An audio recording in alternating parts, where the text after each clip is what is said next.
It's a voluntary organisation with approximately, I think at the moment we've got 70 to 75 people. And really we should do all the front of house work for the theatre. We take tickets, we do ice cream, we sell confectionery and anything they want us to do basically, but that's the main duties.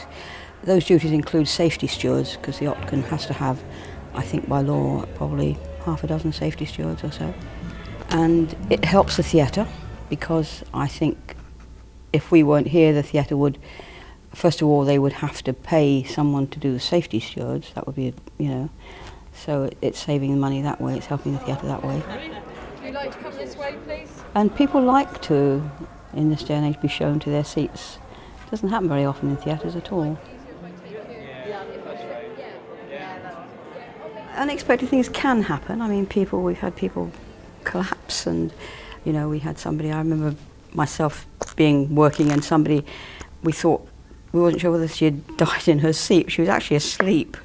Well, she was more than asleep, I'm afraid she was a little drunk, but things like that you don't really know what's going to happen, and you have to be prepared to be able to deal with the public and in a proper way. Several years ago, when I was on duty, there was a show, and it was for ladies only. And the Johnson room used to be used then, and 3 women were smoking underneath, and the fire alarms went off, and we asked everybody to vacate the building and go up on the green. And as soon as I was safety 4, and safety 4 had to don a yellow hat, yellow jacket and go down the bottom of the road to stop vehicles coming in except for the fire.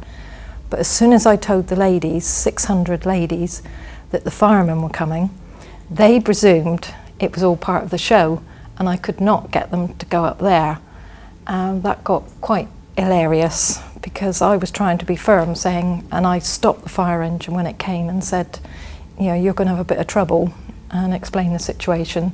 And they all happened to be quite young, good-looking firemen, which didn't help.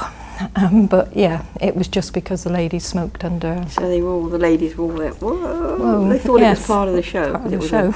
The Dream Boys or something. Dream Boys or something like that. Yeah. But the firemen entered into the spirit of things, actually, didn't they? They did. And it was a false alarm anyway. And when they came out again, of course, the women were outside, and they were all saying, "Whoa!"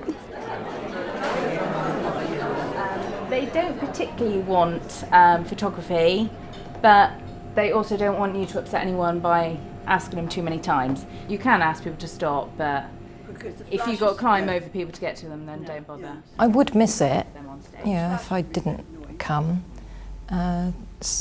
Pantomime, if I didn't come to pantomime, that would leave a big hole, because we have to do mornings, afternoons and evenings, and we need at least 14 of us on duty. So at Christmas time, if I didn't come to that, I probably wouldn't know what to do with myself for a while.